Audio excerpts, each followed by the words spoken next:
I'm just going to say again, you all are wonderful. Well, to intersperse, not that we don't have to talk about anything different, because you all are here and you all are very important. You know, your thoughts, ideas, your stories about who you are, where you've been, you know, your own local stores and what happens there. Those are all very important here. I know I'm like, I got the PDF open. Don't worry about that. But as topics do come and go, you are very welcome to continue a conversation. Remember, there's the dungeons you can run through and have a little bit of fun there. You can pull from the deck of many things. There's so much here for us to enjoy together as a group. So I'm very thankful for you all to stop by. In planning, at least, for what we've been discussing along the way, it's going to come to a head with the campaign concept that I do want to present to you all. And you know what? If you think I'm off my rocker, you can say, look, Matt, what are you talking about? This is DUM dumb. You know, I wouldn't want to do this. And you know what? This style of campaign is definitely not for everyone. Whether you're the solo DM trying to run it, or I could maybe take a little bit of that edge off by saying the style of campaign that we're proposing this week is open for multiple DMs. Because we're doing world building. We're doing accumulation of resources. Oh, those are nice emotes, Chaotic Blue. Oh, these are Twitch Globals.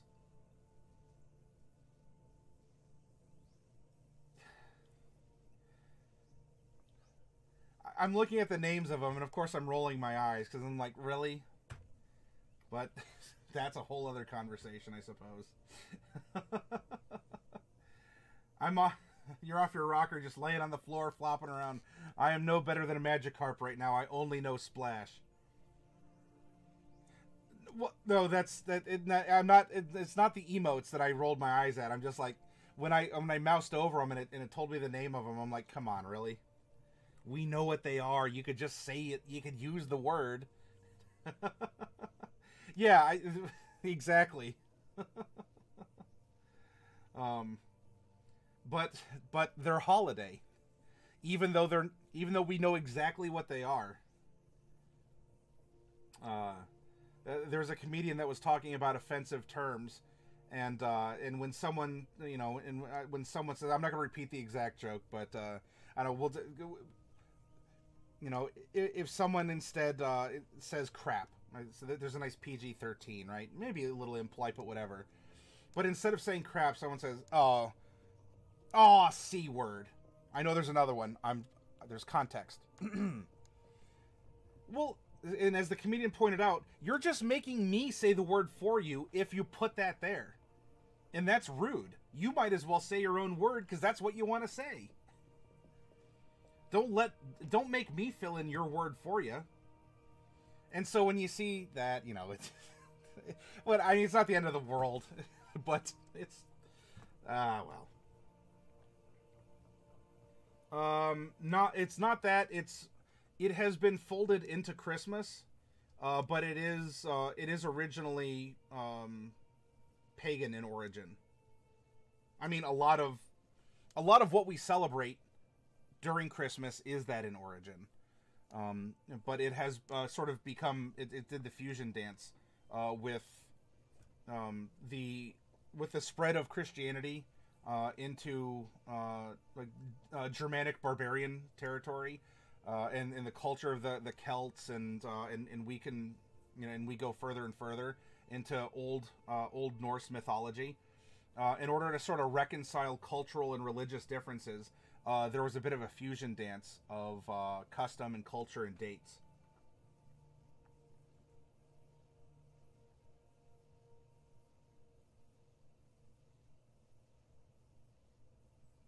Yeah. But hey, culture and all this, it's prompting. These are all things, like, if we learn about it here in our real life, how can we apply that in our campaigns? How can we apply that as PCs and DMs? Easter and Oster. Yeah, exactly. Yep. And there's so much there. I mean, if you take a look in,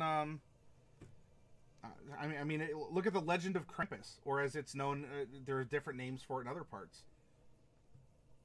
And that's just with Christmas, let alone its secularized version that we know of. So.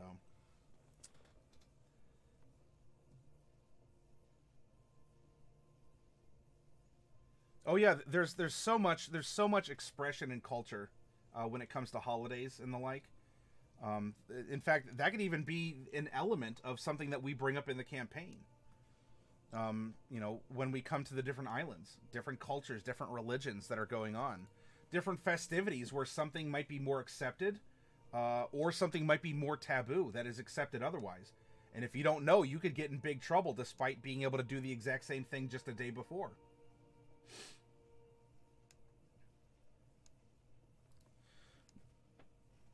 And so, in fact, getting to know the world is very much leveling up, right? It's gaining experience points, in a way.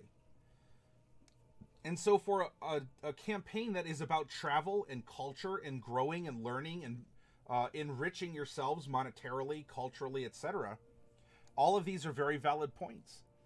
And in fact, you know, we could break up a campaign like this in a couple different ways. You could have a DM who administers everything, or you could rotate DMs. I mean, if you all are agreeing on a particular goal for the ship, for example, if you are agreeing on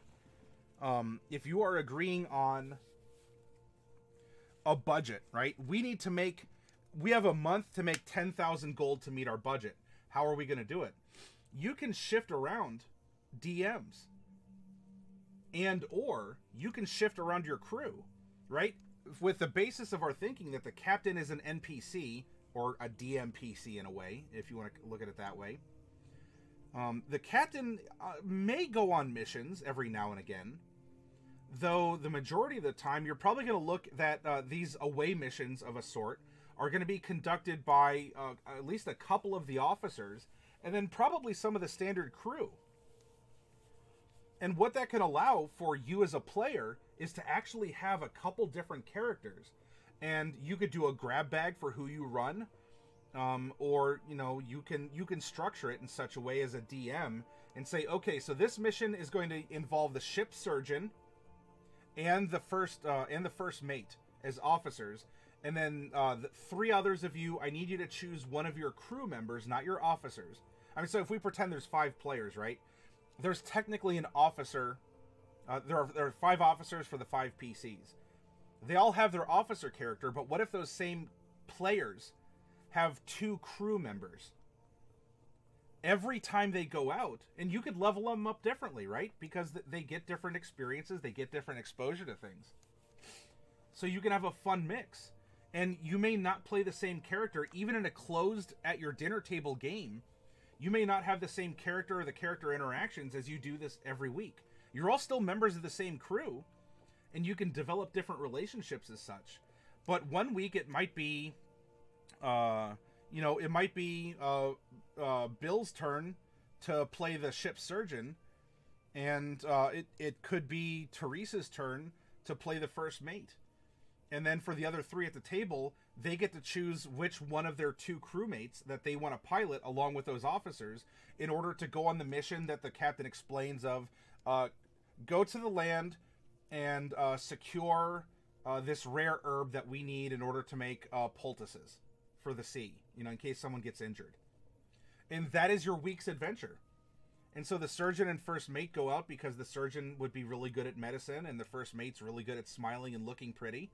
And hopefully not getting into trouble, like as per Riker, and, you know, getting driven off the island because he was invading another person's culture. And then the crew could be a different makeup every time, and hopefully they're not red shirts, but but you can have so much fun mixing things up. So with the party, in this concept anyway, you could have it be static the whole time if you wish. But in this setup, we can still have an overarching set of goals that the different mixes of the party are going to work to achieve step by step. Pouty Lips, I'm watching Moonshiner's Christmas special while watching Maddie as well. What is Moonshiner's, Pouty Lips?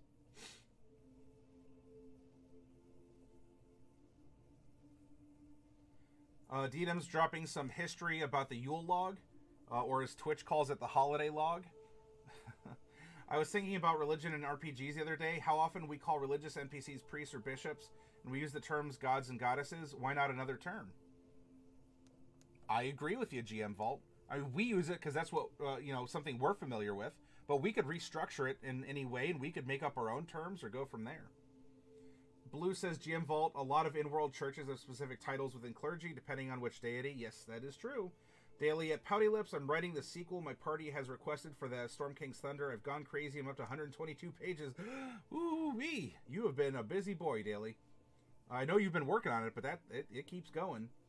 One of the many things I read online, says Blue, I think under a deity's description. I was watching another Christmas show, says Daily would be healthier for me. There's a lot of content, Pouty. I think there are many things in our games that we describe or name in a way to make it easier for the players to understand our meanings. And sometimes we have to suspend that little bit of disbelief. And, we describe someone as a priest or a bishop when in-game they're the highfalutin, the highfalutin big whammy of the church. And to us, we're like, oh, that just sounds silly. And meanwhile, this is the most pious. You do not call him or her anything different than the highfalutin big whammy. Because you'd be insensitive in offending these people and undermining your mission. The Grand Poobah. Yeah, there we go.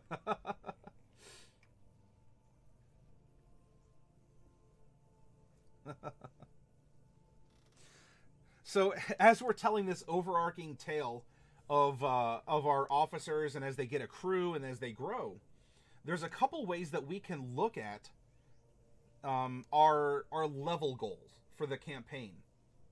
Where do we want to take this and how? And, well, we can look in a couple different spots of the DMG to find those answers. There's one that talks about the 4 different tiers of play. You have like local heroes, like to their farming village, and then you have, they conquer whatever, the goblin raiding party, like not even the boss of the goblins. Then the next level is you actually beat the boss goblin, and then after that you get sent outside of your kingdom to another one to take on a regional problem, not just a kingdom problem. And after that, then it's the world or the multiverse in epic level. I said highfalutin in the recap today and instantly thought, wow, that was a clear indication I watched Matty Morgs. It has crept into my lexicon. You're welcome. I'm sure I'll bring up all other sorts of underused, obscure, or just we know about it, but we don't use it in a too oft a situation. So yeah, highfalutin is definitely something you can have a little fun with and interject into what you're looking to do. Boy howdy. I was just thinking of, instead of gods, goddesses, perhaps they're not real deities, not even immortal. More like Batman, a concept, an idea, a symbol. Ooh. Yeah. We believe in the idea.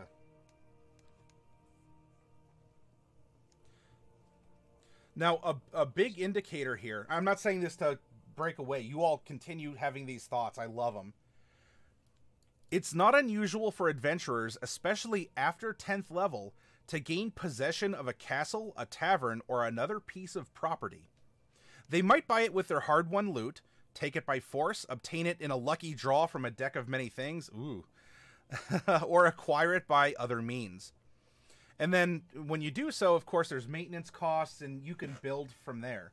And incorporating things like this, even casually into a D&D game, really can anchor your players and the player characters into the world even more, because now you have responsibility. You're committed. You're doing something, and you want to see it grow and flourish.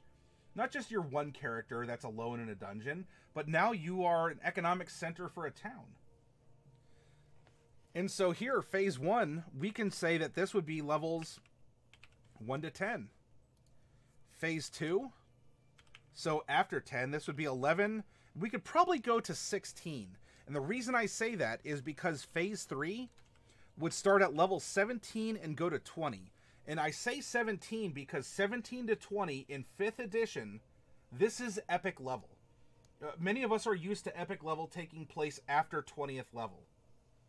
In 5th edition, it's been condensed down so that 17 to 20 is your epic level. You are an epic world-trotting, worlds or dimensional hopping character by level 17. And by the time you hit 20, you are a highfalutin character in the multiverse.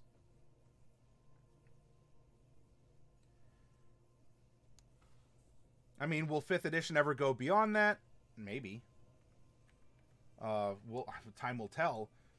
So, you know, we have a setup phase. We have now we're set up. This is really where we're going to shine, because we can do some exceptional things, and this is really where our momentum has taken us into having a solid platform that we can maintain and grow instead of having to dig out of a hole, like with a ship mortgage or something along those lines.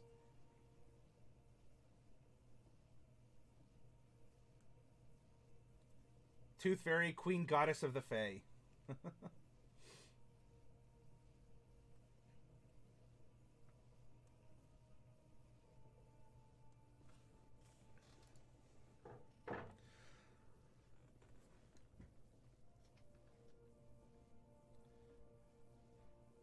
And if it helps, you can set various milestones by level.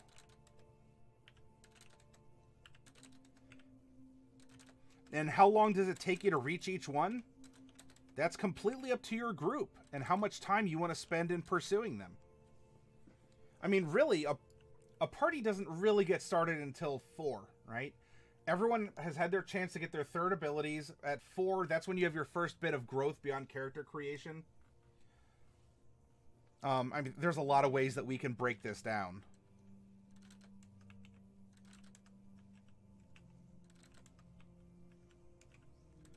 Whoop. Because really at your tabletop, each of these could take 1 session if you want to accelerate things. Each of these can take several months to reach the next milestone, because you do want to run a detailed campaign, or you have a lot of encounters at sea before you can resolve the big trade, or dropping off the boatload of sacrificial goats to do a lot of this other stuff. Trust the Flump, you cracking that last SKT to Diadems? It's killing me just seeing it there. I know, that poor giant. Someone giant alone in big wide world, bigger than him. Never before have giant considered how big world truly is, until giant is but one grain of sand on beach of life.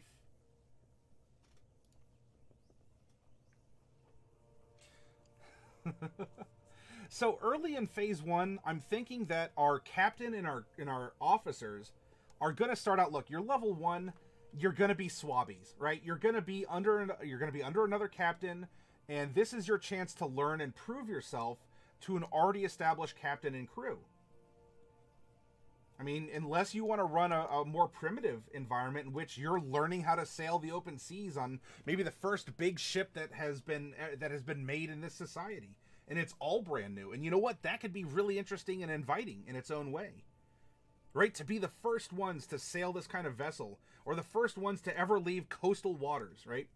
Which would be like no more than about 10, 15 miles offshore, so you still have visibility to the shore. You know, you're going to be the first explorers to possibly just die as you go over the edge of the world, because the world could very well be flat for all we know. Are we all putting on our foil hats?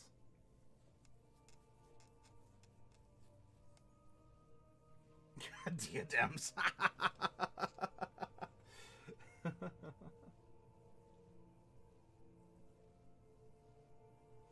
What is in the box? So for the first couple levels, I think that our players are they're gonna have their officer characters, or they're gonna become the officer characters. But right now they're level 1 characters working with someone else under another captain. And in fact, this could be a lesson in how mutinies occur, right? So level 1, we could just say in summary or in concept, the players are recruited to a ship for their own reasons, right? Their backgrounds are going to give you an idea their ideals, bonds, flaws, their personalities, other details you may have talked down or sat down and talked with them about their characters and how to get them into the world and hook them in. In fact, Eberron has an excellent way to hook characters. If you've downloaded the 5th edition, sort of the Unearthed Arcana for Eberron, one of the options it presents is, why are you in debt? And it prompts you to say, your character is starting 200 gold pieces in debt. Why? And there's a random roll chart inside of it in order to, I guess, give a motivation to your character. You know, what does that 200 do? Did it buy you something? Was it just a bond and you're out of jail? Do you owe it to a temple? Do you owe it to a mafia group or something like that? And so for their own reasons here, they're going to be recruited into the ship for here. And I mean, level 1, for any of you as DMs who've run a campaign, I can't imagine you spend a ton of time at level 1. Maybe a session, if you go more than 2, well, I hope it's super detailed and everyone's loving it. Thank you very much, Diadems, and we'll if you're floating that extra 100, then I'll crack open that last Storm King for you.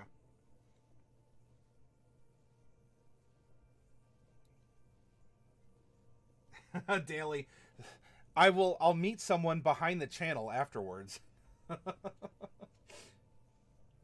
Okay, no problem, Diadems. Here. I know that this is getting Flump's tendrils all sort of like knotted up as he's like, what's in it? What's in it? What's in it? So we'll do this and we'll scoot together the other the other surviving boxes here. There we go. So here it is.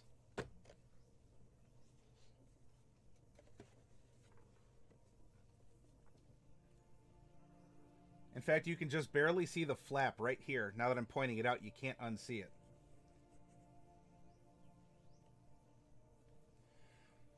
So Velocidatus, what I do is for $10 or 1,000 bits, you can pick one of these other boxes. And for 11, because this is a larger set, it costs more to get in. You get one figure of your choice out of the box first. And I hang on to the other 3 that go into what we call the orphanage. And then those figures can be purchased later if you want to build an army. You want like 20 goblins for a raiding party or something. You want some NPCs for a town. And so it's a way that I help you put minis on your table and you help support the channel up front by covering the cost of the boxes with the adoption. And then if you order miniatures through the orphanage, what we call it, then that is money that I can reinvest into the channel for upgraded gear, probably some extra cameras. One of my other goals is to get a rig for the store, and that way I can broadcast our public games. And so there's a little bit more D&D content you all can enjoy. And yeah, and so the postage to a U.S. address is included with the box, Velocidatus. If you're outside the U.S., it does. There would be a little bit more to start a shipment, but then other boxes adopted, or the figures of the boxes adopted, would be included after that initial postage outside the U.S. If you're in the U.S., every box adopted can just be lumped together, and I'll send it to you.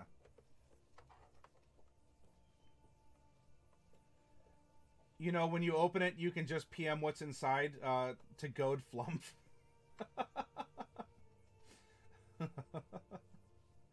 Oh, Flump, do you have to go? Like, so you're not going to see this thing open if I don't do it now? We can add Daily to the list as well. Oh, Diadems is poking, is becoming the arch rival of many people here. You're hanging out, okay. So at level 1, this is probably going to be what? It's an intro adventure. They could probably help out, I don't know, a rival ship wants to do some, I don't know, some combat training practice. And so it'll help your players learn their characters at level 1 and how to board and what to expect later on, right? It's a tutorial level. And so if you as the DM plan on having boarding missions or whatnot, This is a way in the first couple levels that you can go through. This is how we're going to board. We're going to practice ship-to-ship combat and go through the motions in the first couple levels. Not that they're not significant. You can make awesome memories at level 1 and 2 and such. I don't want to seem like I'm just glazing over it, but we're probably not fighting the big bad evil guy of the campaign at level 1 or 2 and expecting to win the campaign, and there we go. We're done. Hey, we reached level 2. Yay.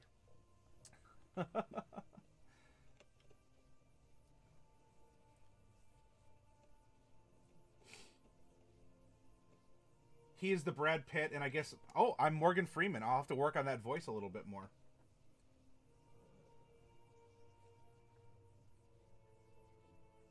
Start the PCs in a festival in a coastal town to get to know each other. Have one of the prizes as sailor training from the Navy docked in town. Ooh, that could be a good hook as well, GM Vault. I'm one of the guys that has to log what is in the box later after Brad has cried it out. So the players are recruited. We go through some training exercises. Ooh. Apparently, not really a Freudian slip as much as a finger one, but some training exercises. PG-13, everyone. And we can still build up. You can introduce the villain here. In fact, during a naval training exercise, that's when maybe the dread pirate is going to strike, and suddenly it becomes real.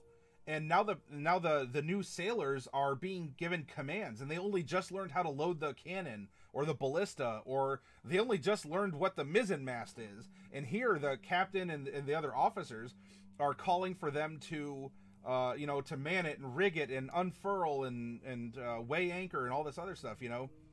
Jib the giblets and batten down the buttons, trim the trimmings. The players could get shanghaied or need to book passage, but they don't have enough money. Oh yeah, you can Shanghai or press gang the party as well.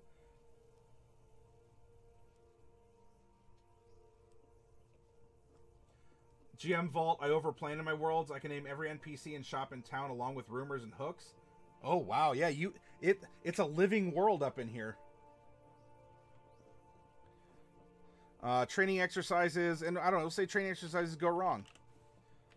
Level 3, time to hunt the rival / BBG. Something along those lines. Again, we're throwing ideas out there as a skeleton, and then we'll put meat on the bones as we flesh out our story. But now we're level 3, and we're now on our way, right? Unless we've multi-classed, we are set to go down the path of our class and our subclass, and move on from there. Here we can have some adventures, and at some point in time, especially by 10,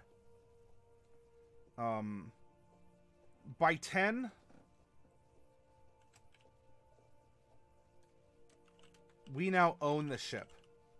If that's the milestone we want, right? We want it to be our own.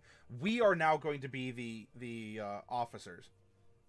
And if we go back and we could use the midpoint method, we could randomly roll story elements. If we use midpoint, then we say, all right, so what happens in between time to hunt the rival and now we own the ship? Well, at some point in time, we are going to have a shipwreck or a mutiny, or both. A mutiny that causes a shipwreck, which could lead to survival on the island or sea. This is going to turn into officer training in an emergency. Leadership from past success. Right? Success in the emergencies above. And we can go and say, well, so time from going under here into a shipwreck or a mutiny. It could be harder or more violent choices by the captain are made. Captain crosses a line, becoming a villain, him or herself.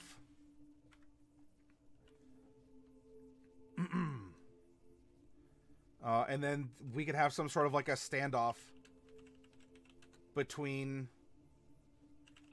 the rival and the captain, both not being good. Just to save a line. Right? Then it could be, heck, it could happen during a storm, or, you know, the level 7 is surviving this and limping to a deserted island or to the next port over. You know, and then it's us learning, like, we're the only ones left, or there might be a scant crew that survives, but we're the experienced ones. We've stepped up.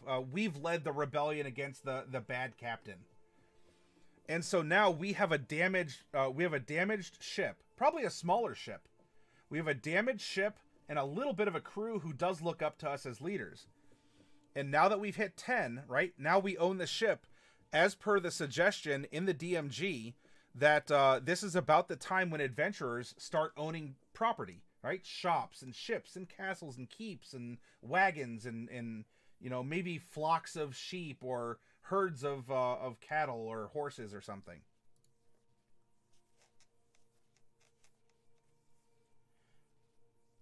GM Vault, you're getting that at level 7. Oh, what an advanced world you're living in.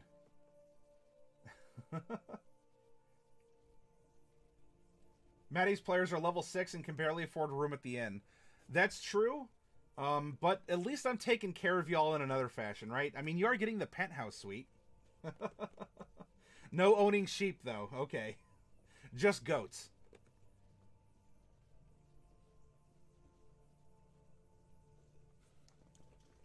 So now in phase 2 of the campaign, what do? We own this beat-up ship. We probably have it in ship shape, or at least... you know, it comes back here, and now this is the shipbuilding, the world building. We have to get the ship into fuller operation. Maybe a patron loans us money, and we have to repay him or her with missions to own the repaired vessel. So this could be social interactions and the like, trying to find someone to do that. Then for 12 to 16, well, at 16, or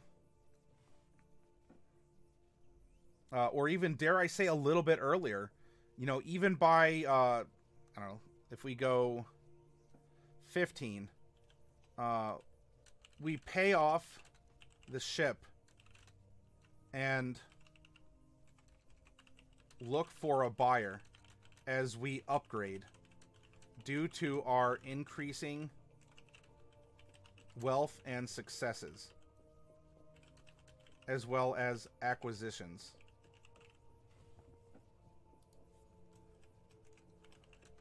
Buy another newer or bigger ship, right? If we start with a keelboat or a sailboat, we can't haul as many passengers or as much cargo as we can if we went up to a galley or a warship. And we're also more limited in what we can do. Can we be commissioned as a privateer to hunt pirates? Well, probably not if we don't have a crew that's made for it, or cannons or ballista or mangonels or the like that are aboard a ship. And, I mean, so here we can just put missions, missions, and missions. And each of these missions can have their own sub-goals. And I'm not saying this just to, you know, let's fly over it. But I want to present the idea to you all for further refinement. Many morgues have them turned into nautical acquisition and redistribution specialists as NARS. It's a nuclear vessel, says Fluffy Sheep, yes. And goats are fine? Okay, so we'll only own and trade in goats, but we'll leave the sheep alone.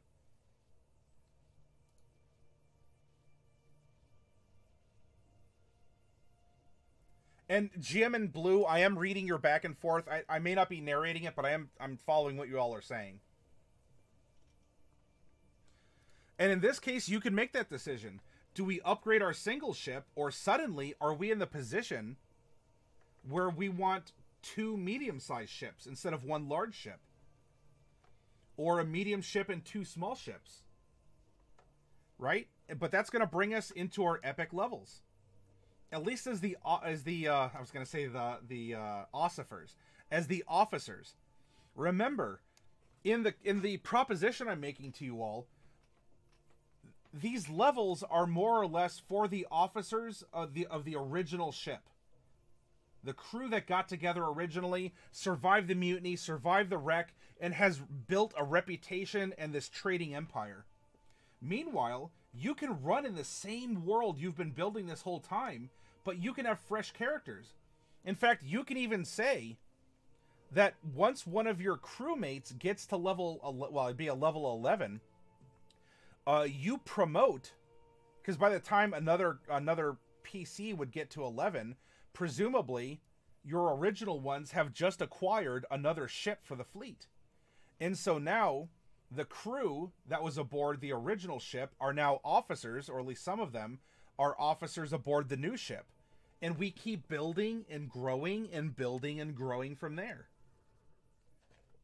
And this is the idea that I would love to run with you all starting in February. You know, where we keep track of the wealth of the group and the ships and who's aboard which ship and building the fleet. And eventually, you know, maybe claiming an island and building a fortress or something on it. And having regional control and all this other stuff going on. So when I'm proposing this to you all, this isn't just me going, this is an idea I pulled out of a hat, hopefully it works. This is something I want to apply with you all as well. Right? So we continually are graduating our characters. And so we're keeping a world alive, and we're constantly enriching it. As we're building a legend, and we're building all of this for ourselves. We're keeping our characters fresh. We're keeping motivation and attention and constant progress, hopefully. Constant progress as things occur. But so here, I mean, so we have our original, and at this point we have this bigger ship. And now these are the big hauls. This is taking on the pirate fleet. This is taking on the dragon that is known to live in the volcano in the middle of the sea. And taking its horde. You know, this is confronting the global problems. Because you're rich enough. Like, we're probably talking hundreds of thousands, millions of gold pieces. In worth. Right? With all the ships you own, with all the property, the cargo, you know, 200 tons of gold is, you know, you may consider silver, but that's where you cut it off. Trading goats, that was like five levels. It might have even been like 5 years ago. Nay, we're at silver, we're at precious metals now and gems. Or providing security to royal fleets instead of just the first merchant that could pay us. You know, we can be more stingy with our jobs because that's what we do. And so here, you know, we have big jobs, big heists, big hauls.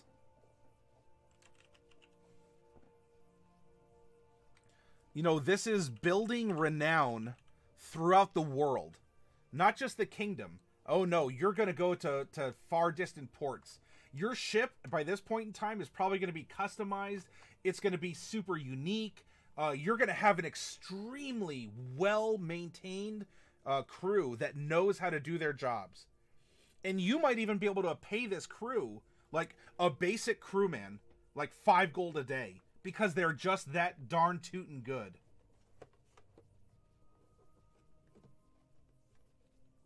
Everyone wants to serve aboard your ship. Because of what it is, right? You are the enterprise of the fleet. You are the flagship. But not just anyone can be even a petty officer aboard the Enterprise, right? You have to be top of your class in the Federation. Or you have to have served with you know, dignity and grace, and you have to have you have to have connections also, right? You want to be on the flagship of the line, and you're going to get the pay for it. Not to pay for it, that sounds threatening. You will get the pay for your experience here. Oh, GM Vault, that's a good exercise, by the way.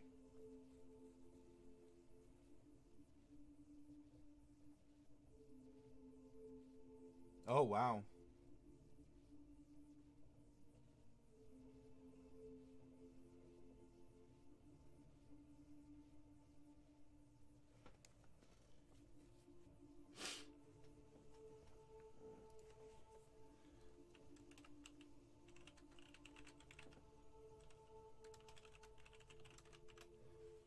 You know, by level 20, is this when the officers retire? Do they die? Have any of them died in combat or otherwise? Is this where they finally acquire enough spells and wealth that this turns into... Can they now sail the astral seas at level 20 in their ship? Who needs the mundane oceans of the world that we know? If you play in a multiverse, even starting in level 17, you might find that that Wanderlust will take you off-world.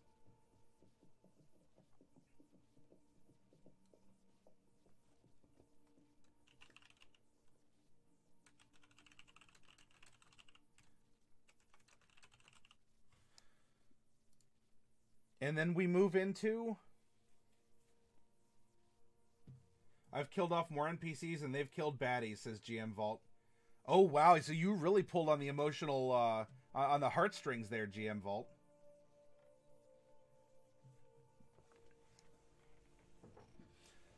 So thinking about a campaign like this with these phases, right? It's giving us a general idea.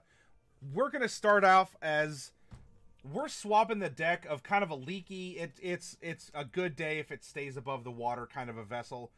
And, you know, the results of that are going to show that the boat improves over time. And, of course, we get noticed for, you know, Captain Senpai is going to notice us for all of the good work we do aboard the ship. It's going to improve, and that's going to set the tone and the standard for what we want to do. By the time we get to level 20, we're plane hopping in our ship. Maybe it can fly and float and be an interdimensional ship as well. You know, end up on Sigil or something. Or in Ravnican waters, or wherever you want to take it. Oh, that's a lot of tears, Chaotic Blue.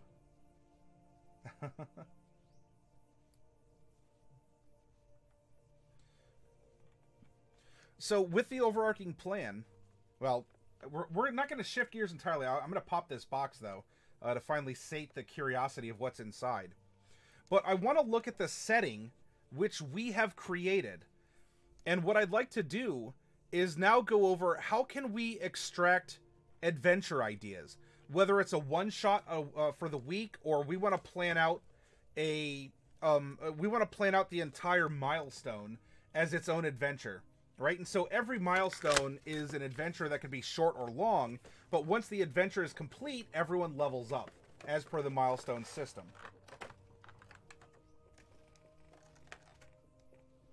All right, ladies and gentlemen, boys and girls, this is the last surviving box of Storm King's Thunder that I currently have. And let us see what is inside of it. Poor Flumph is probably gnawing on his tendrils.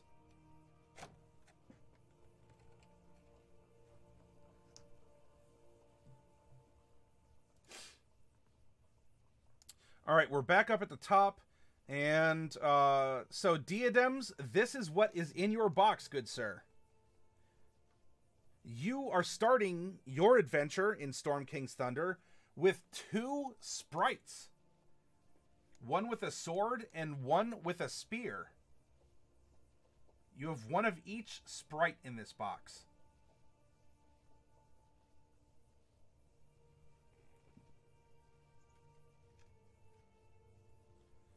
After that, we have an Azer.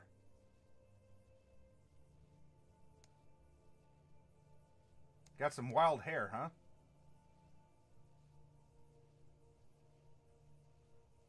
And lastly, you have a big boy in this box, Diadems. I'm ready if you're ready. Can I get a couple oh-woes in the chat to kind of build up the tension for what the final figure in this brick is? Where's it gonna stop? Where's it gonna stop? Oh, man. Oh, man. Yes, an Azer looks like a dwarf that's on fire. We're getting a whoa. Drum roll from Velocidatus.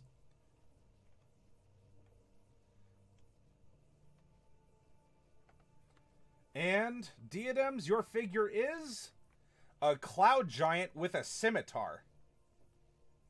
And in fact, well, an Azer won't really be a good representation here. Bandit Captain, normal-sized person, for scale. Whoop.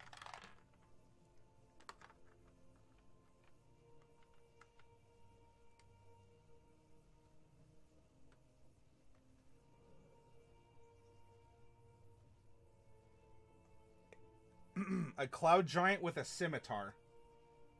Yep, he's knee-high to a cloud giant.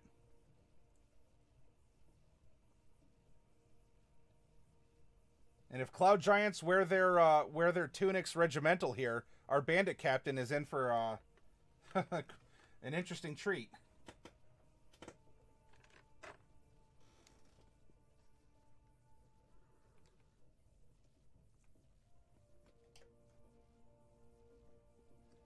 So, Diadems, what'll it be?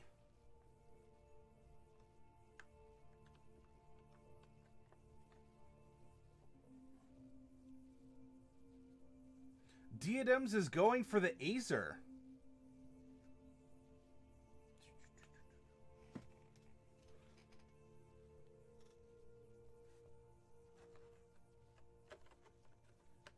It is done.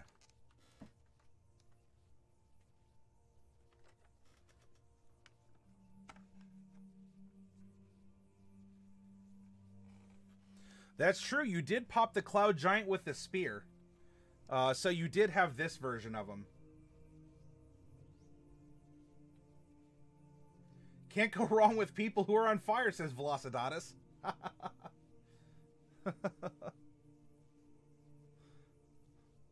Reminds me of a strong bad email. No two people are not on fire.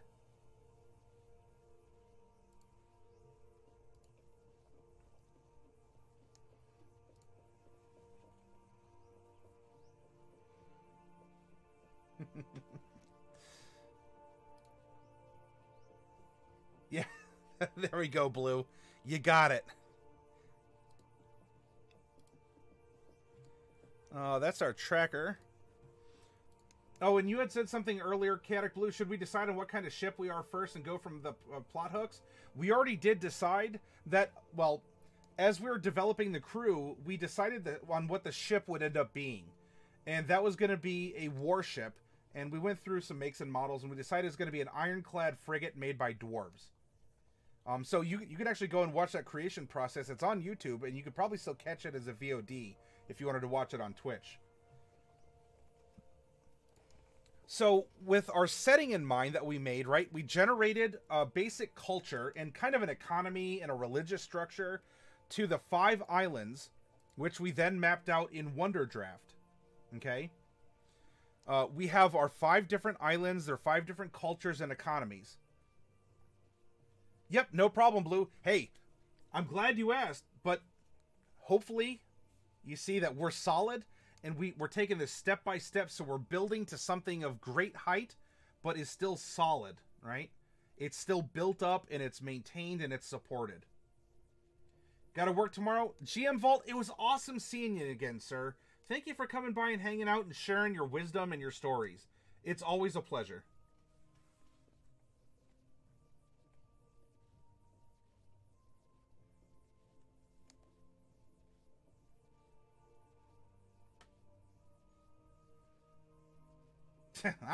I'm smirting stuff.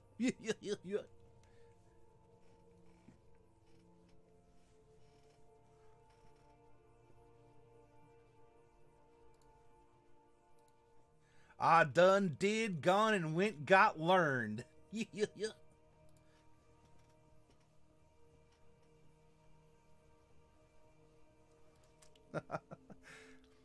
So we have each of our islands. And what we can do is we can go back now, and especially off of some of the thoughts that were brought up, In fact, I don't know if initiative is still here with us in our is initiative still here with us? Maybe not. But initiative and a couple others were here, and as we were making the random properties of each of the islands, we were throwing out some thoughts that I think would make for some good adventures, right? And so what I'm proposing here is we make a pile of different adventures, and we could almost draw from a hat. I mean, scaling an adventure isn't that difficult in 5th edition. So if you have an adventure of go procure 200 gallons of fresh water and transport it back to the ship, you can do that at 3rd level, 13th level, or 20th level, and it could still be a challenge, right? Depending on the details. But scaling the numbers isn't all that difficult to do. Flumph is here, just distracted? Oh, well. Then we're going to re-distract you back, Flumph. So let's take a look at the first island we generated. Now, of course, look, if we were to spend a lot more time, we would have given them names. We would have restracted. See, there we go. We're learning new vocab as well. You know, we could develop their economies and go into more depth. Though for the exercises, I hope that it was a good start for you all. If you do go back and watch those videos, whether they're VODs on Twitch or you're watching them now in whatever day, month, and year it is for you. Hopefully I'm still around when you're watching this video on YouTube. And I'm not just a smiling, talking ghost, but who knows? You got to take some things in stride and with, you know, with some humor too. But we have our first randomly generated out of the Dungeon Master's Guide island here. We said that the metallic dragonborn were the dominant race here, and this is the setup, right? It's forest, it's grassland. So we're talking about this first island that's up in the corner that we made in Wonderdraft. It's run by a militocracy, and it's a forest of awakened or petrified trees. And what sounded interesting, because it says that the racial minority are rulers. Well, it's not that you don't have on islands a diverse group of people, because look, there's ports, people are coming and going all the time. But when we were conceptualizing this, what if these are dragonborn, you know, especially metallic, generally, you know, more peace-loving, you know, they're the good dragons.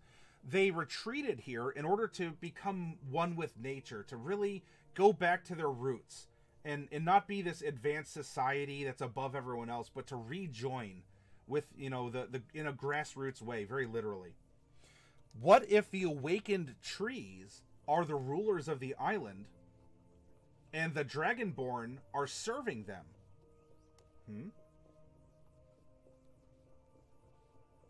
In fact, the ruler, so they are ruled by dragonborn, but the dragonborn are serving this glade of awakened trees. Because, I mean, the trees might not be able to do a lot of the stuff that the dragonborn can.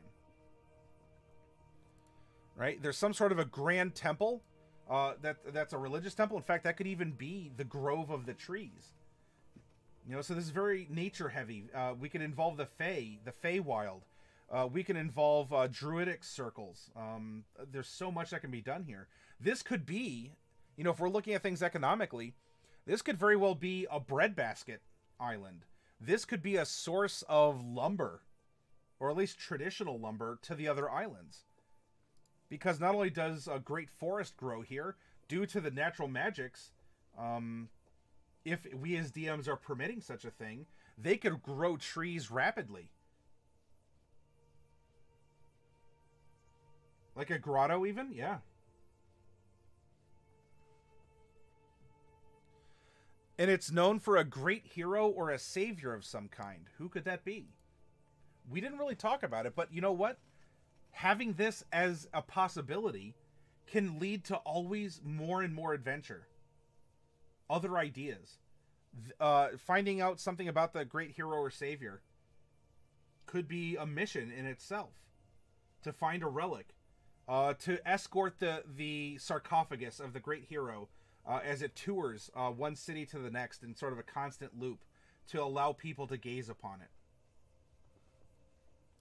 And the current calamity, it's on the brink of war. Something's going to happen.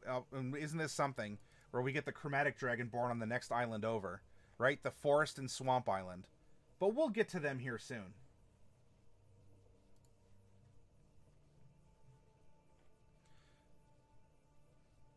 All right, so what are some adventures we could run here at any of the phases?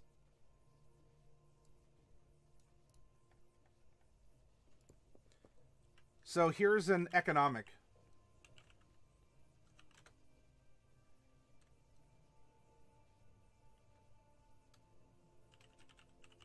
Transport wood. Or food.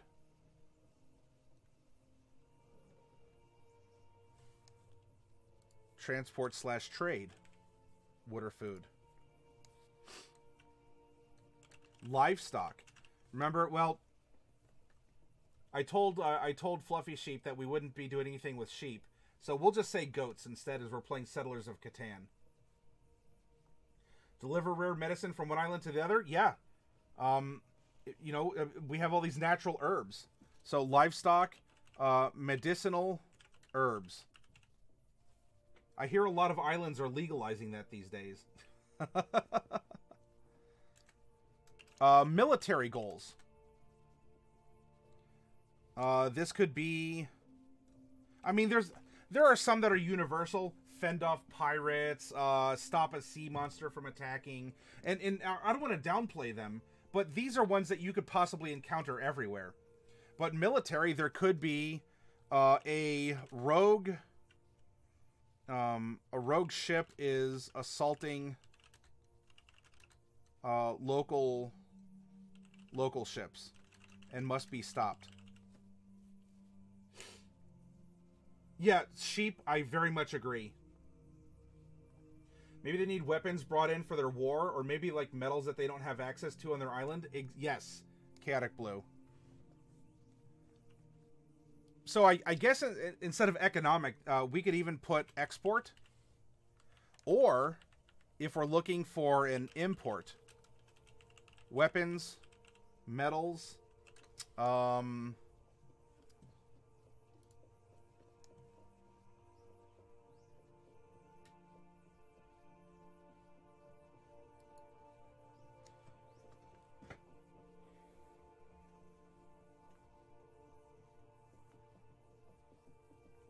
they're probably good for food and water. Weapons, metals, and maybe just like finished goods. If you have a lot of your staples taken care of as a society, often there's not necessarily the need to grow, right? If every day is temperate and, you know, partially cloudy with a nice warm breeze, and you always have water and you always have food, do you have to invent housing? Do you have to invent water purification? Do you have to survive and invent and strive for more and more of thises or that's? So in this case, these people are probably happy in their simple life, but they don't have a lot of these finished goods that the other societies are making in order to survive. Often the worst episodes work better as RPG plots. What would be a good example? I'm not necessarily fighting that idea, Fluffy Sheep, but can you give a good example of a particularly notorious plot that you think could work out really well for a D&D session?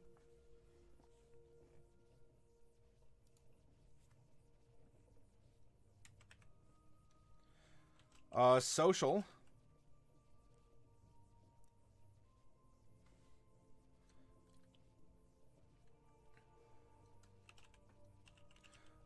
Negotiate with leadership, including the Ents, or the Treants, I suppose we should call them,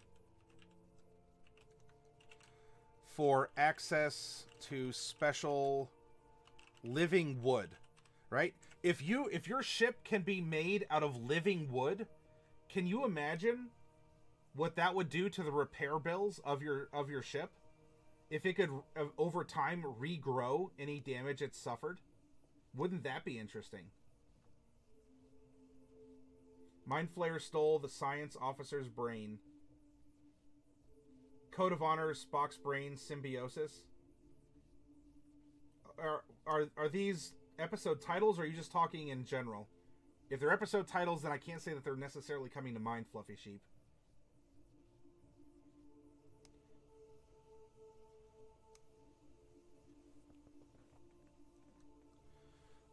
Or if that's not social, we could have a supernatural goal.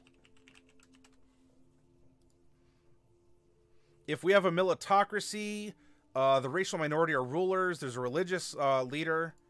So religion can fall under there. We could have... and there's a great hero or savior. That could be social as well. So the social goal, we could say... escort or transport. Escort the traveling sarcophagus of the great hero to the next city. And of course, that could be a demoralizing goal if the other warring faction were to get a hold of it, or if a storm were to hit in the middle of the transportation. And suddenly, if they lost it, but now it becomes an underwater adventure as they have to recover the sunken sarcophagus of the great hero, especially before any of the Dragonborn find out.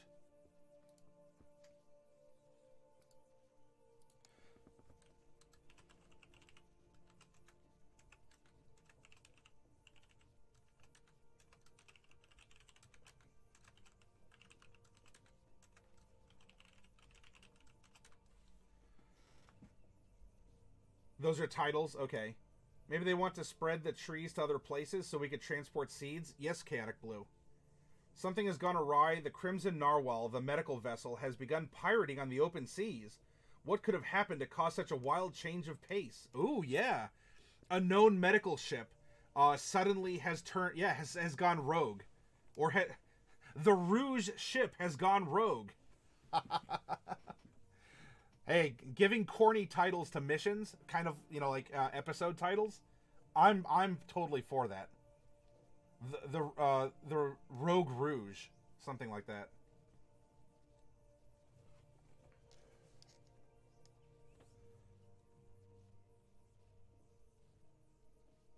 Let's see. There's a library dedicated to religious study.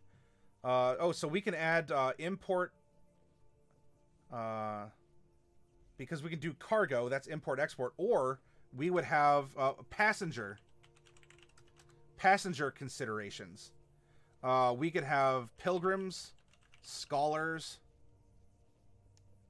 and perhaps even Dragonborn. What's the name? It's not refuge or refugee. It's asylum. You know, maybe there are some metallic dragons left on the other island, and they want to go be with their brethren, or there are some chromatics that want to go and live the simple life of a dragonborn to get in touch with their roots again. So passenger considerations could be pilgrims, scholars, dragonborn asylum seekers.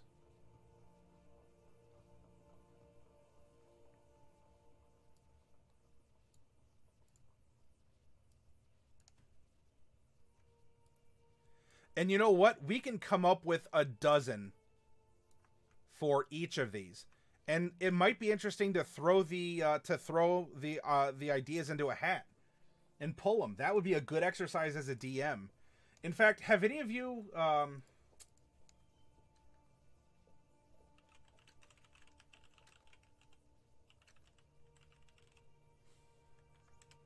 going to show you something here.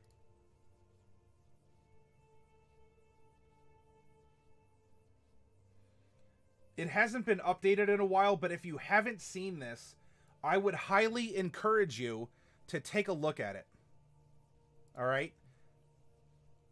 It's called Season 8 Next Generation.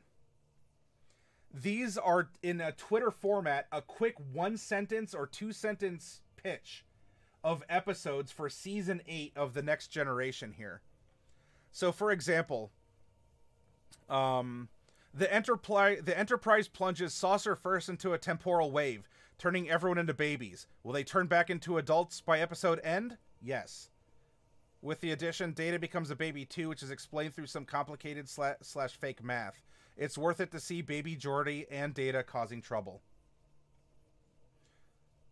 Roman centurions force Riker to fight a gorilla. There's no room for a side story here. The main plot is too epic. Also, it's a 3-parter. Picard's production of Macbeth becomes far too real. Having torn apart the warp core, Geordi now thinks the weird noise is coming from Data. Right, because a lot of the stories are like the main plot and a side plot to do some character development over time.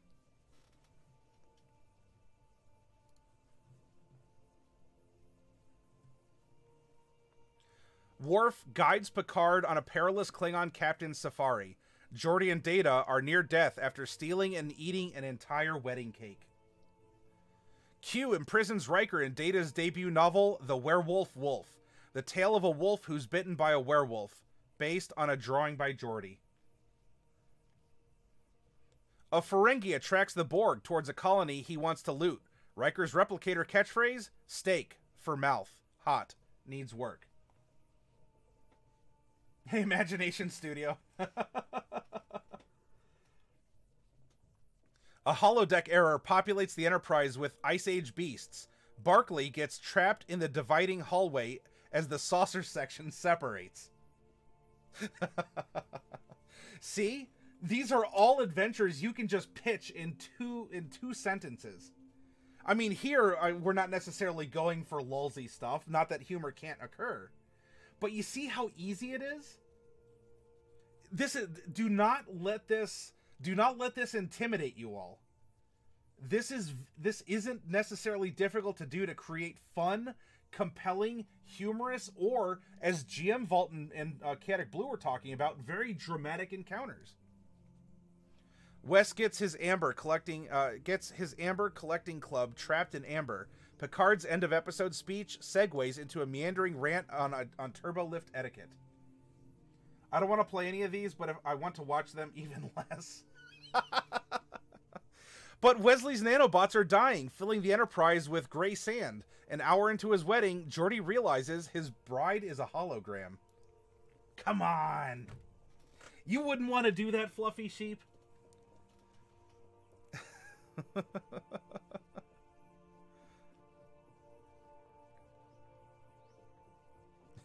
Worf unwillingly participates in his niece's coming-of-age human hunt. Riker has misplaced his chest comb, and it's getting bad.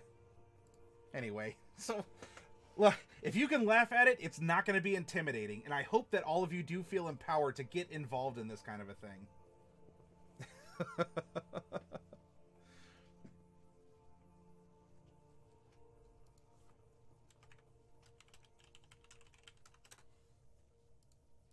All right, now I have this kind of set up as a template, so we can, actually, I'm going to put a holder here.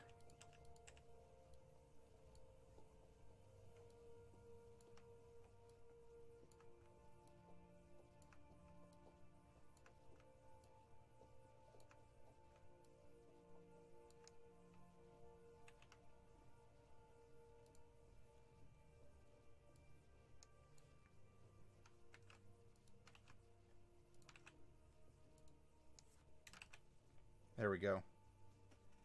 I missed Star Trek. It's been far too long. Oh, well, I think I'll be packing in for the night and getting pretty sleepy. Happy adventuring. See you around, Flump. It's been awesome. I had a lot of fun with you all this week, and I look forward to more adventures, more fun, and conversation with you. Oh, and that other guy, too, whatever his name is.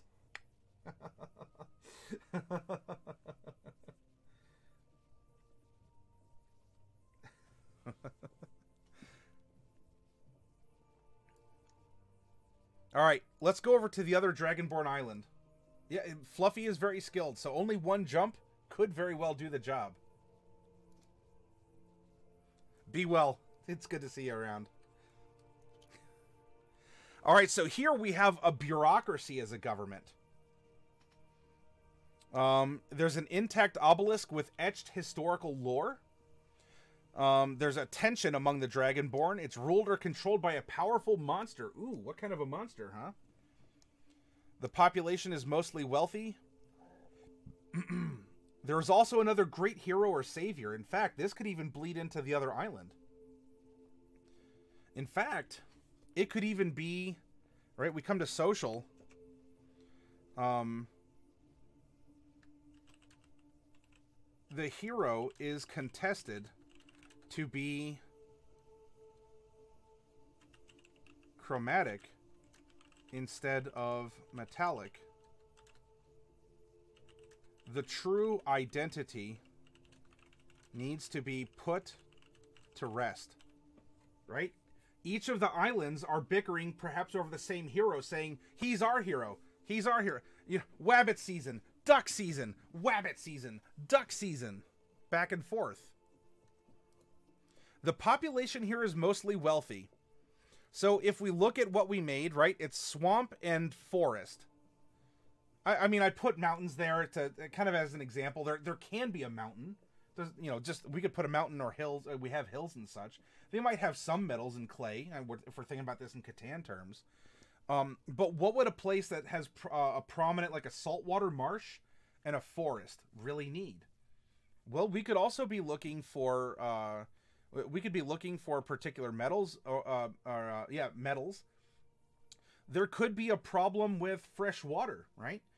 There's a forest that's growing, but maybe the forest is really, like, there's no lakes, or there's not a lot of fresh water, because there's so many trees that it's sucking up. There's, you know, any of the springs are being tapped into, and so we can come here and they may be looking import fresh water. You know, we talked about the other island of the Surf Neblin hauling icebergs as sources of fresh water to the other islands who may need it.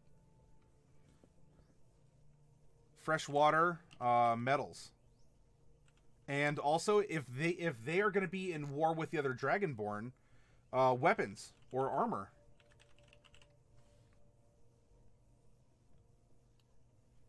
What if the two heroes were siblings who fought for power and one got exiled?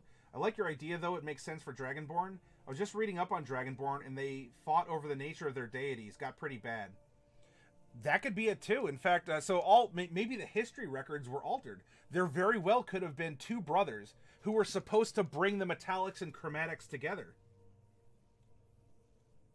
But one, almost like a Romulus and Remus. Right? Well, who really founded Rome? When and where? You know, and so there could have been a battle, and it was argued over who won the battle. The metallic brother or the chromatic brother. Meanwhile, I don't know, it could have been just two halflings that and the legend got blown out of proportion. Yeah. But I see, I like that idea, Catic Blue, and these are things that when you come into a culture from the outside, which is what a sailing campaign allows you to do, you can sometimes put together things that the locals can't or won't. Or you could be totally wrong because you haven't grown up in that culture. But it can give you an interesting perspective, right? You don't have a horse in that race. Well, unless you're a Dragonborn, maybe you do. Right? Kind of like Worf always getting caught up in, well, I'm part of the Federation. You know, I'm a Klingon, but the Klingons don't want me. Well, I might be a Dragonborn serving aboard the Resounding Forge, but the Dragonborn here seem to reject me. Fluffy Sheep says Romulus, obviously. If Remus had won, the city would be called Rem.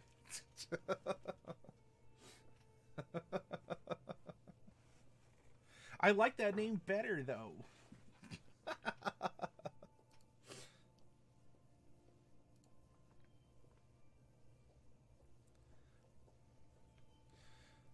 Let's see if there's passengers here. This is bureaucracy. There's not necessarily. So the religious building is an abandoned shrine. So where the other Dragonborn are attracting pilgrims, and they do seem to be spiritual, if not through nature, in the worship of nature. This might be more of a hero worship, right? More secular, right? It's a bureaucracy. And so the bureaucracy, everyone has to be included, right? It's like Twitch over here with holiday logs and a holiday tree and a holiday present. And so over here, because it is, we could see this as perhaps being a very secular society. And if it's very forested, they might always be looking for, passengers are looking for laborers to cut down the wood. And perhaps, maybe no one necessarily religious, maybe historians as a form of like a specific scholar.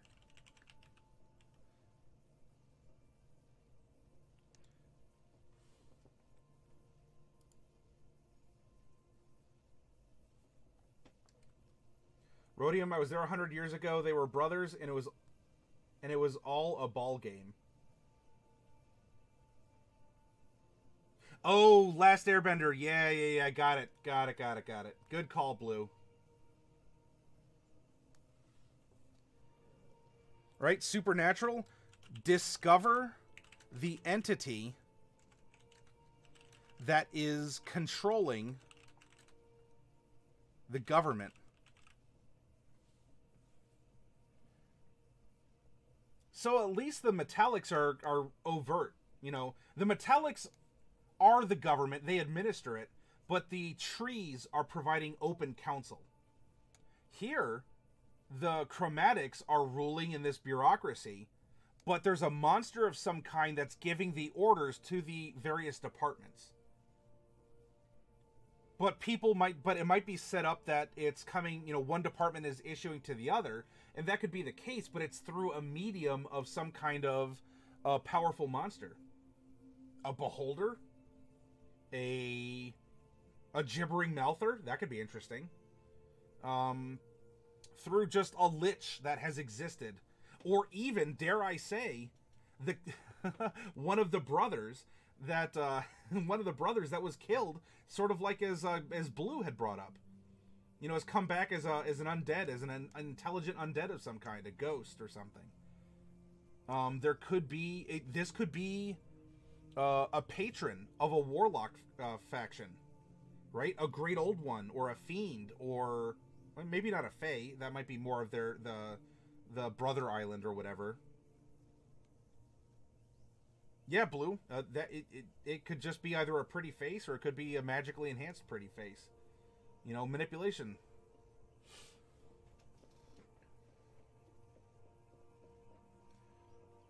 And again, not that we can't think of exports and military, but I'm just going off. I guess I'm going for some of the low-hanging fruit because I want to make sure we're moving and we're throwing ideas out there and we're getting this first ripe inspiration, and then we can go back and then we can fill in other goals as we see fit afterwards. So now let's go down to the Sverfneblin island. Well, we know one of their exports is we'd be escorting an iceberg. You want to talk about maybe a dangerous mission? One of their exports, icebergs for fresh water, and unique vegetation from their slushy swamp,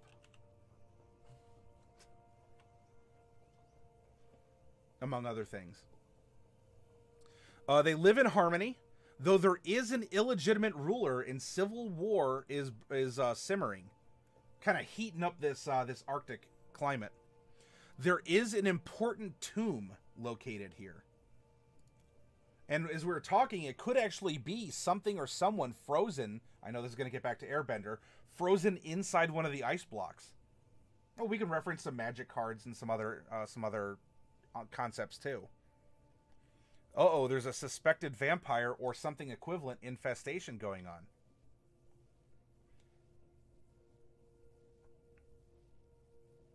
The religious building is a home of ascetics, which I guess is opposite to their most famous tavern, which is a brothel. And fluffy sheep look away. It's called the slaughtered lamb. Perhaps that's the loss of one's innocence.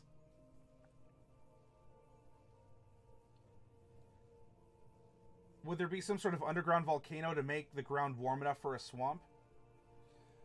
Well, you see, when we randomly rolled this, it was interesting, right? Arctic and swamp, how can you mix those two?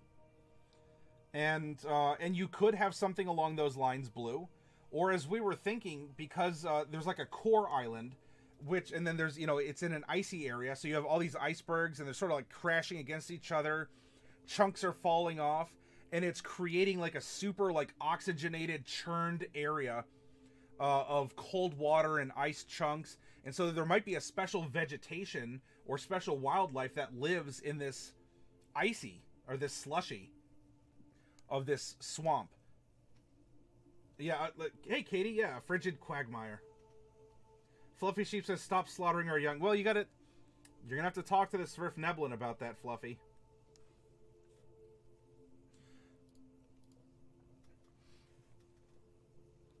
So there's a simmering civil war. It's the site of an important tomb of someone. And if patriotism is high, well, people are getting along because we love our country so much that we feel that whoever's ruling it in whatever, you know, in this, in another militocracy, right? So perhaps everyone has compelled military duties.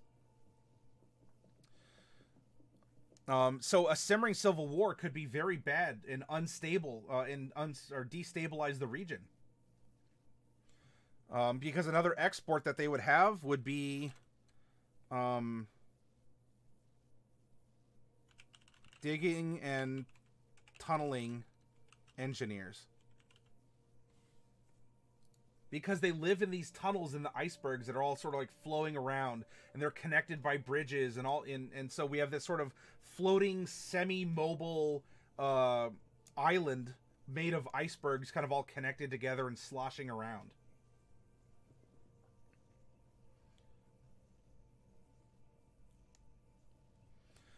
Imports, I mean, we're probably talking about a lot of staples and not just the little metal fasteners. Staples, grains, animals, or if not that, then just the meats. Wood. Because these islands, they might produce a little bit, but think of like the Iron Isles in Game of Thrones, right? You know, they go reaving for a reason.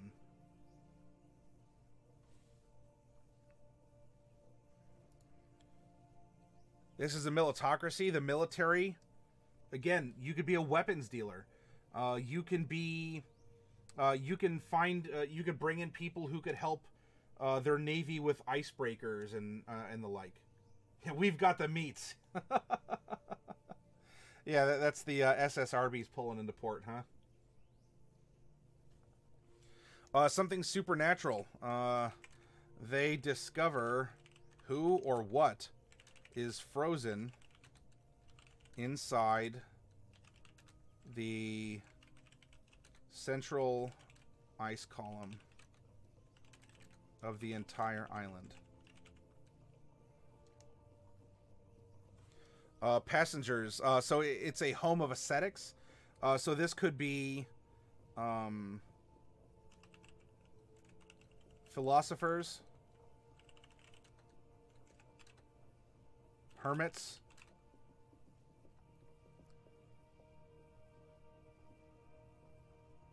monks, and the like,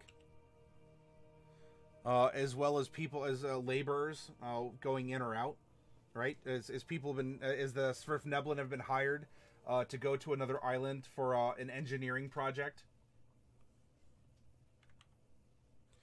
Social could be about that simmering civil war, right?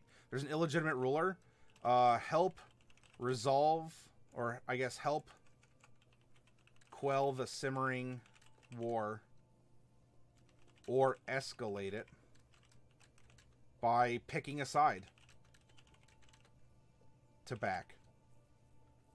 Import entertainment, living on an iceberg. Oh, yeah.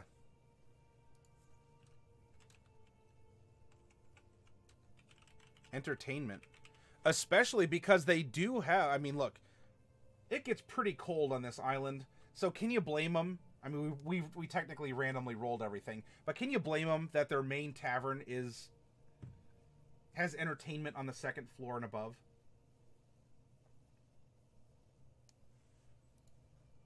So yeah, infestation of a growing lobby of arms dealers like Yugoloths. These were some thoughts that were brought up the other night here. So you could even have these, if we want to introduce the idea that a multiverse exists. Yugoloths are multi-dimensional arms dealers, especially to the demons and devils they sell to both sides, that are causing the simmering thoughts of civil war or export icebergs for fresh water and preservation. I know, Blue, I was referencing up here. I know you were being more wholesome than our edgy PG-13 mention of a brothel. All right, so now we come to this this atoll. Right, this is where the tieflings live. And on our map, right, that's up here. With some of the random elements that we rolled, this is a place of, it's a dead magic zone. Right? So, we would, I guess, export a culture of neutrality. If you want to do a high-level deal and you don't want someone magically shooting first or manipulating your emotions or your mind, you would come here to conduct your business, to write a treaty, to make a high deal, like to make a high bargain.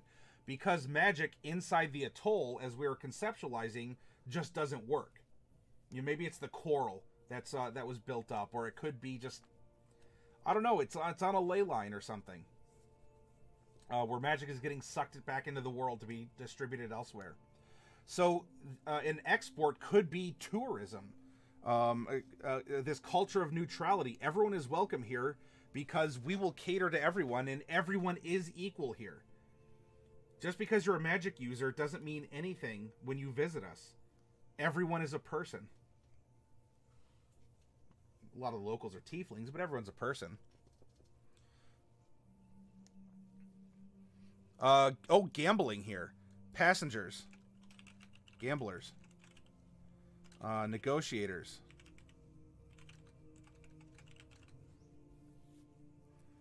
Traders. It was also thought that there might be a notable prison here. Right? Imprisoning magic users can be tough. I mean, Fluffy Sheep's character Bright showed one reason why it could be, and Bright wasn't exactly high level when that occurred.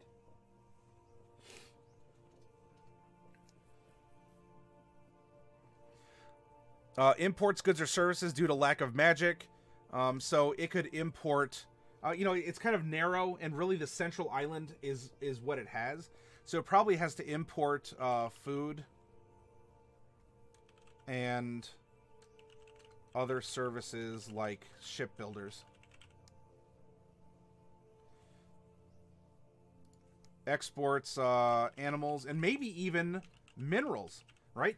What if they harvest in a controlled manner some of this coral that's anti-magic or magic resistant? Think about that. If you could crush up this coral and put it into paint, and you painted your ship's hull with this anti-magic coral, and it gave your ship resistance to fire or just resistance to magic, let alone fire or lightning. Do you know how in demand that substance would be? How valuable that would be? Even if you were to paint it on a shield for a person, let alone for a ship. That could be very valuable. And in fact, you know, social, that could even be hunt down coral poachers. They don't, and so in a D&D world where magic exists, so too would the legal system have to have a way to contain the offenders.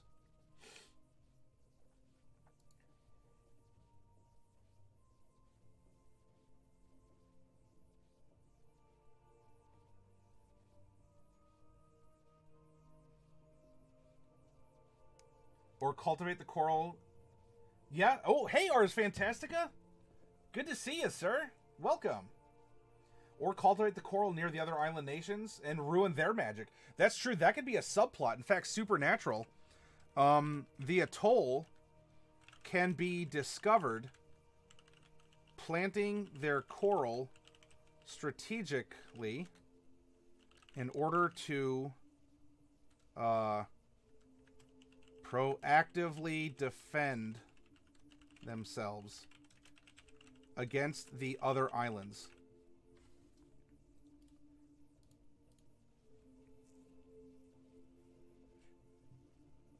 Welcome. How was your evening, Ars?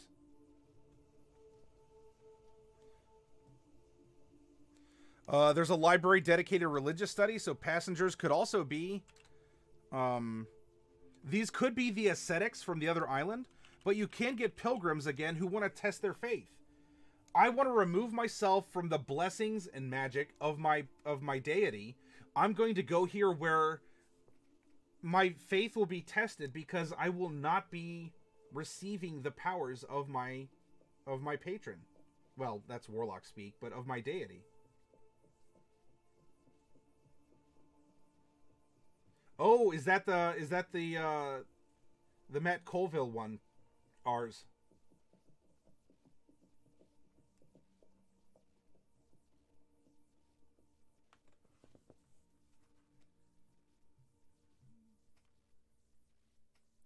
Well, we are going to be going over that next week as a way to just look at it itself, but we might be able to tie it into what we've been talking about here too. Idea the prison is understaffed or on strike and they need scabs for X amount of time. Maybe a side quest. That could be a good idea too, Blue. You know, either a prisoner hunt or, you know, or they need to, you know, people are on shore leave, but you know what? They hear the local prison's looking for people to just help keep an eye until the next shipment of I don't know, maybe they hire some of the Dragonborn. Or even some of the Sverfneblin, right? If you want to have a prison that can't be broken out of through tunnels and all that, hire the Sverfneblin who tunnel for a living. Yeah, Chaotic. And then finally, we have the human island, which was here.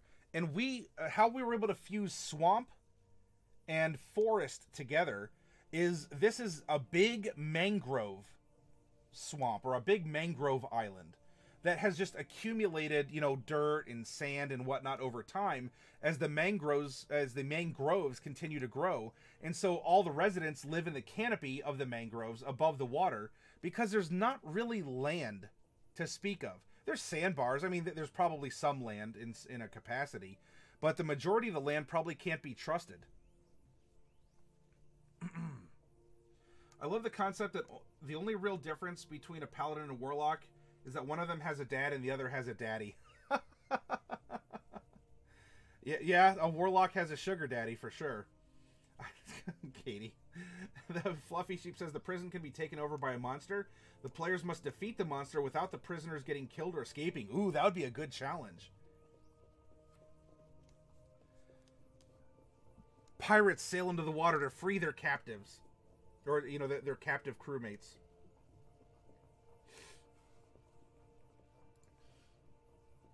So here, import, I mean, wood and other things. I mean, and an export would be their own, like this, whatever this special, like maybe not magical mangrove, but it's a very water resistant, very unique wood of whatever these trees are that are making this.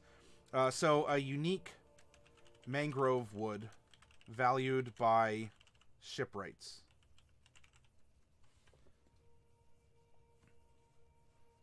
Let's see. It's run by a feared tyrant. It's the site of an important tomb. Ooh, a lot of important people on these islands. Again, a culture. So we've developed a culture of hero worship. Known for its artists and writers, so it probably also exports finished goods and art / culture. There is a hidden shrine to a fiend or an evil deity here, by the way. It probably imports, aside from food or, I don't know, there's probably like seaweed and some things from the sea that they can harvest. Import animals / meat, metals, other land-based goods. A new cult seeks converts, so passengers there might be a lot of, you know, look, we have starving artists, right? We have up and coming writers, we have painters, all of this all this creativity, very charismatic people, right? Wink, wink. Passengers, people looking to make it big in art, desperate people looking for art or labor work, right? Because to trim the mangroves, to cut them down, to fish. I bit my tongue. Ow. Supernatural. The site of the important tomb. This is the thought that we were putting out there. The island is entirely made of mangroves and everyone lives in the canopies. There's a black dragon at the heart of the island, causing the growth and decay, and they export fruit and wood.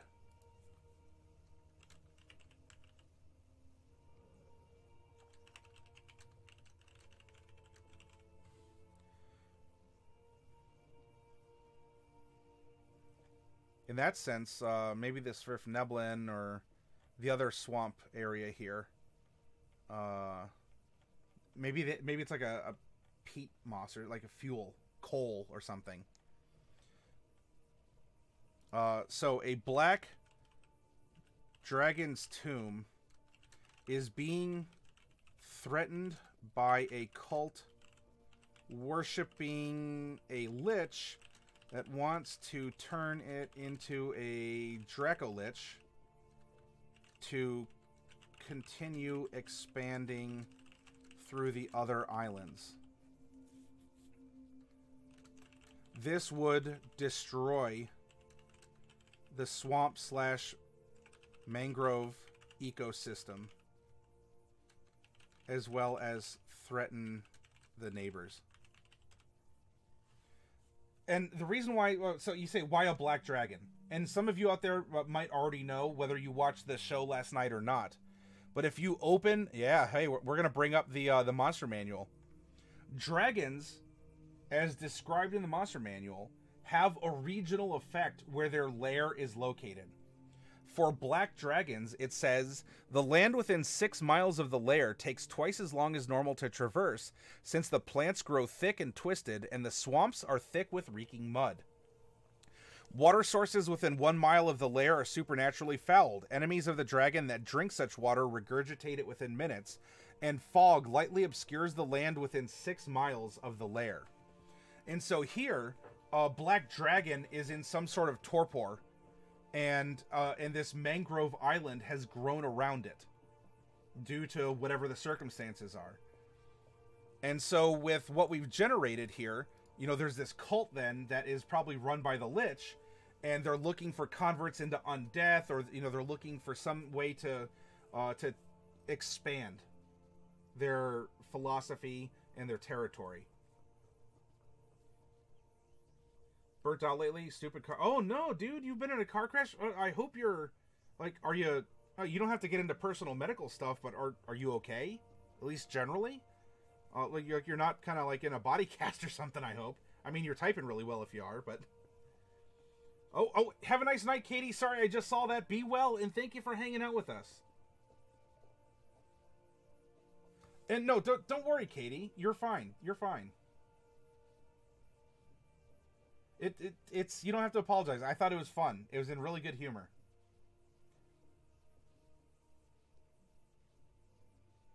It was in June. Okay. Well, you're on the mend, right? I mean, we're not talking like anything too bad, I hope.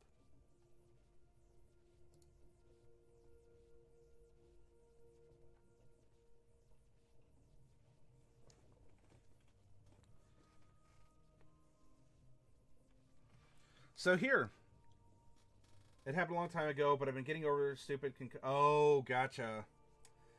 Oh. Well, sir, hopefully you, I mean, you're still able to do what you need doing, and I appreciate you hanging out with us, and that I'm not giving you a headache. You're not like, oh, Maddie, you're killing me, man. I want to be here and hang out, but your voice is just, I can't do it. I can't do it, brother.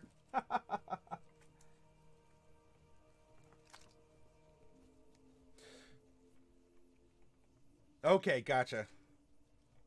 Well, I mean, for the exercises for the workshop we're doing, hopefully you all have a good idea of how you can go about planning this. Again, we could throw all of these into a hat, or you know, a hat for each island as a prompt. And as a DM, we can prepare for the week. Or let's say there's 6 of us, and we want to rotate who's the DM and who is playing an officer or a crew member, like what we were talking about earlier. Whoever's the DM can reach in and say, okay, oh, I pulled the supernatural prompt for the Dragonborn Island. And because we're trusting each other not to just give each other 10,000...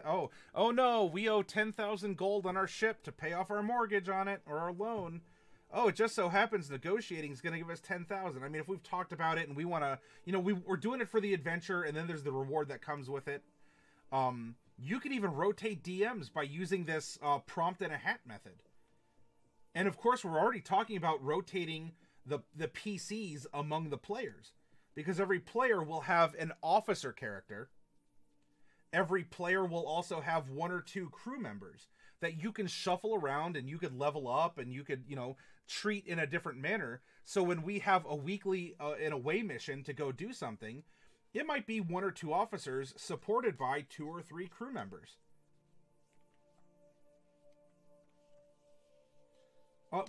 Do you... I love feedback. Is this... does this seem cool? Does it seem compelling? Is this a type of D&D you've played before or not? You know, do you feel empowered? Really? I guess that's the core question. You know, has this exercise hopefully taken some concern about resource managing campaigns, or about sailing campaigns, or even just about generating story content? Do you feel a little bit more comfortable, a little bit more at ease? You know, any kind of feedback is always welcome, whether it's here live tonight, or if you're watching this later on YouTube and you want to drop a comment. I'd love to hear if these are good ideas. Are you able to use this at your own tabletop? Because this concept is something that I would want to use on our channel starting in February, where for all of you who'd want to play on the channel, I would open it up and you could submit a character, and we would rotate the crew to go on weekly, you know, different weekly missions, and all of you would be working to build up, you know, to build a bigger ship, and then a fleet, and then maybe acquire an island or a castle, and, you know, and build and build and build over time, over who knows how many years I'll get to broadcast with you all. I think it'd be fun in a fun ongoing open campaign. I'm still going to broadcast on Tuesdays for like the more like encapsulated campaign. Don't get me wrong. This would be another roleplay opportunity.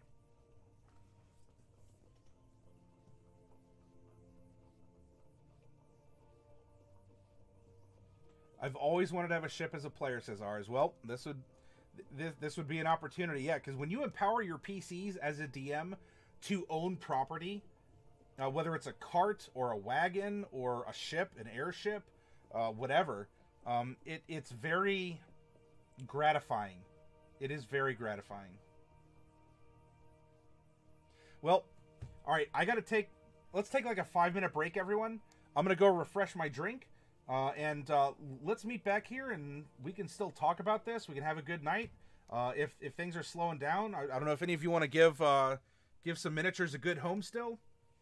But we can talk a little bit more and wrap up our Saturday evening and wrap up our week of broadcast, and maybe go find someone to raid, depending on if you all want to talk or not. So I'll see you soon, okay? I'll be right back.